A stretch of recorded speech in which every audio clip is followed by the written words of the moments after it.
What's up, people? Joe Winko here, your favorite Hawaiian guy.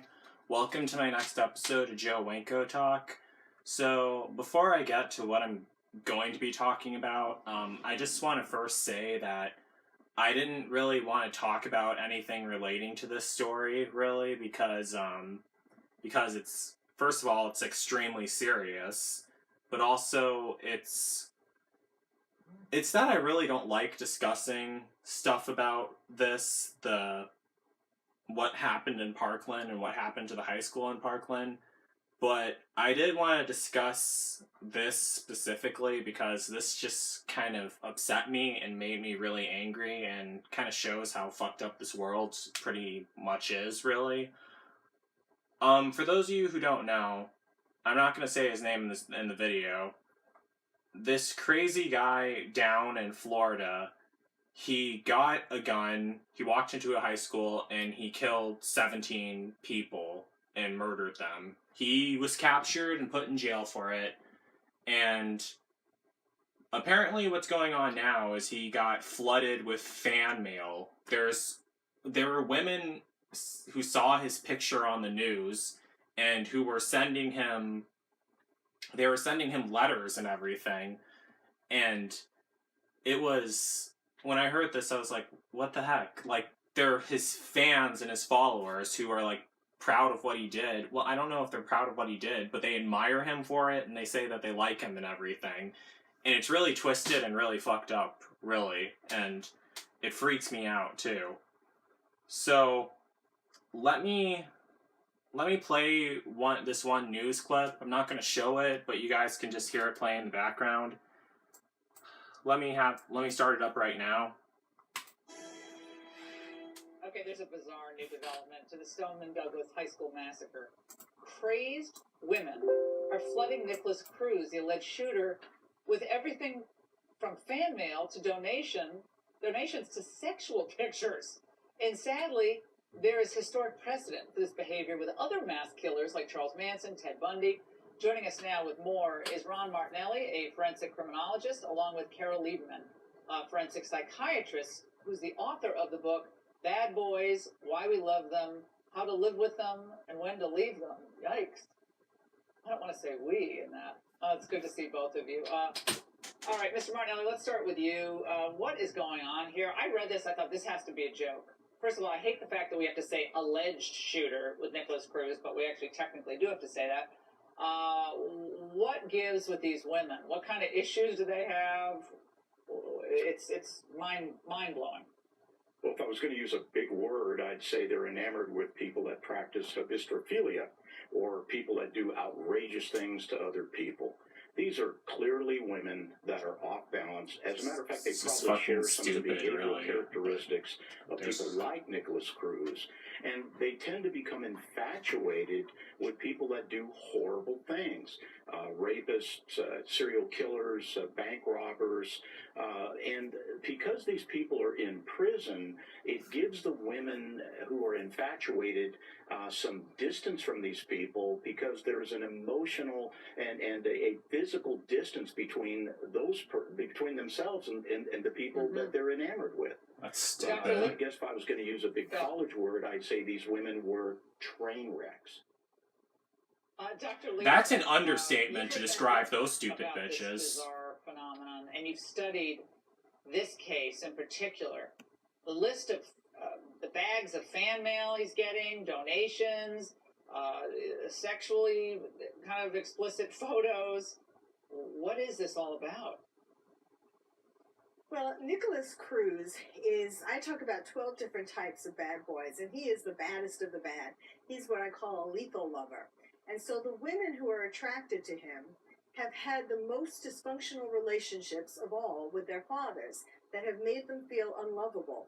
So they don't really believe that a man... Yeah, my dad tried drowning me in a sink when I was an infant. I'm not sending letters to some weirdo in prison who killed 17 people. Who is sort of desperate and who will depend upon them and they don't feel like they would deserve also like a prince, a really, a good man. So that's part of it. Nicholas is like the perfect combination of both danger, I mean, this sexy danger, the allure, the erotic allure, of danger. You know, we know all of the people that he killed, the massacre that he created, and so on. And at the same time, he looks like a little lost puppy. And that brings out the desire from women to rescue him. So it's sort of a combination of this sexy allure and also this need. You know, he looks, we know his sad story. Yeah, it's a He was freak show. orphaned. It's a freak show. I mean, this is a freak show. I'm He's sorry. a- This is just it's so twisted. I think people watching going, it's so sad on so many levels. But you're right. There are levels and gradations of what is bad to the actual evil. You say baddest of all bad. I say evil of all bad boys. We're gonna play two things for our viewers and for both of you. This was Charles Manson's girlfriend, and then we have Ted Bundy proposing to his girlfriend. Let's watch. He is the one that knows what's going on.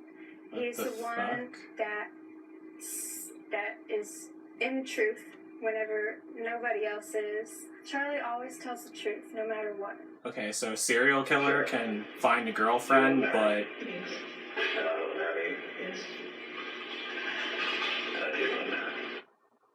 Oh my gosh, we have like no time left. Reaction, both of you, just 10 or 15 seconds.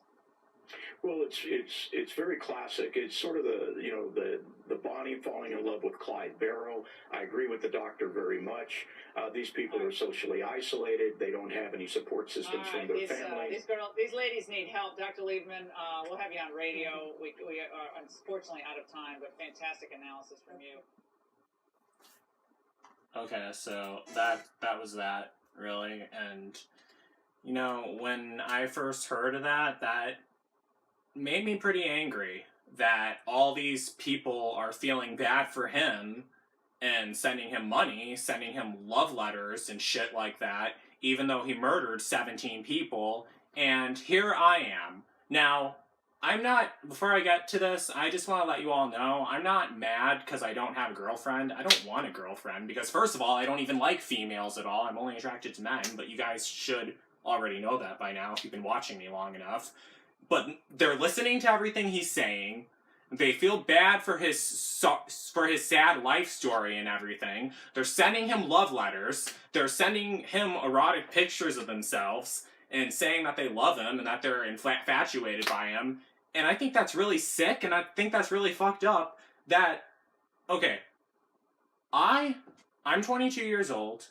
I have never killed anyone before. I never broke any laws. No, seriously, I never have.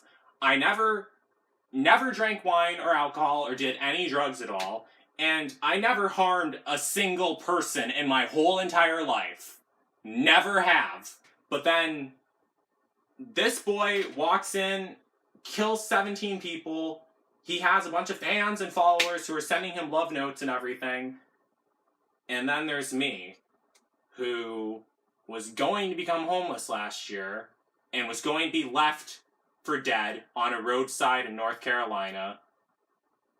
And I was posting videos about it for months, trying to find someone to help me, but absolutely no one did. When I wanted to get my new gaming computer so I can make my Sims 2 videos faster for my YouTube channel and everything, and I had my GoFundMe open for April, May, June, July, August, for 5 months, not one person donated anything. How long has it been since? It's been a little over a month and a half since the shootings, because they happened on February 14th of 2018. He already raised up $800, which is almost the whole entire cost for... I eventually did get my gaming computer anyway. Someone else got it for me. I don't really want to talk about that right now. But it makes me so angry that... It just makes me mad that there's people who look up to him and feel bad for him and who are doing all this for him, but he murdered 17 people. I just think it's really fucked up and really twisted. And, you know, another thing, I know that I have some... Well, I do. I definitely do. They watch my live stream all the time. I know I have some really good fans who follow my YouTube stuff and actually do listen to everything I'm saying, and I definitely do appreciate them. And I know that everyone well, I'm assuming everyone who is watching my YouTube videos wanted me to have my gaming computer, but the only reason why they couldn't donate is because they because they were too young to make money and couldn't send any money in. I think that's the reason why. But the thing is, this just really sickens me, really. And they're sending him love notes because they saw him on the news. I've been posting videos on YouTube since 2005, really. But this is my major channel, Winko 567. That's the one that got the most subscribers and everything. He has people who saw him on the news sending him love notes saying that they want to be with him and everything. I post my videos on YouTube every day looking for someone who would do that. And how many times have I ever gotten an email from someone saying, hey, I saw your videos on YouTube. I really want to meet you and be part of your life and have you be part of my life. I really want to talk to you and get to know you because I liked what you were talking about in your videos. Okay. Since 2013, that has never happened. But a guy who kills 17 people automatically has a whole bunch of women who love him and want to be with him and who are sending him money in the mail and everything. But the thing is, he's not allowed to read any of the mail because they throw it out or they send it back to the people who sent it before it reaches him. So he hasn't read any of it, and he's not really... I don't even think he's aware that all that is going on and that people are writing him love notes or anything. But it's either way, it still makes me really mad. And also, he doesn't have access to any of the money at all. They just sent it to him, but like he can't really do anything with it. Well, he's in jail for killing 17 people, and he never will do anything with it. But it's still kind of fucked up that someone like this gets all this love and admiration. But another thing is, too, like, his face was plastered, like, all over the news, really. When I post a new episode of Joe Winko Talk, it gets 200 views, and then it just it'll get, like, up to 200 or 300 views, and then it just goes into oblivion and never gets watched again. That's kind of how all my episodes of Joe Winko Talk are. It does make me angry that someone who harmed so many people and destroyed so many lives and ended so many lives is getting so much attention for it and who's being congratulated on it and is being rewarded on it, even though he has no access to the rewards, that there's people out there who actually are noticing him and feeling sorry for his story and doing stuff for him. It's just really sickening, and I'm absolutely disgusted. And, you know, this almost makes me lose all faith in humanity, and, you know, in all honesty, I lost faith in humanity long before all this, but this is it's just fucked up, really. That's all I have to say. So, again, I didn't really want to talk about anything involving the Parkland shooting, but I just really had to get this out there because it really upset me, and I'm not going to say anything else about it, but, that's all I really want to talk about in this video. There's not really much more I can say about it. I think you guys all get the point. So, don't forget to like, don't forget to comment, don't forget to subscribe, and don't forget to like me on Facebook and follow me on Twitter, Instagram, and Tumblr. So that's it. Peace out, people.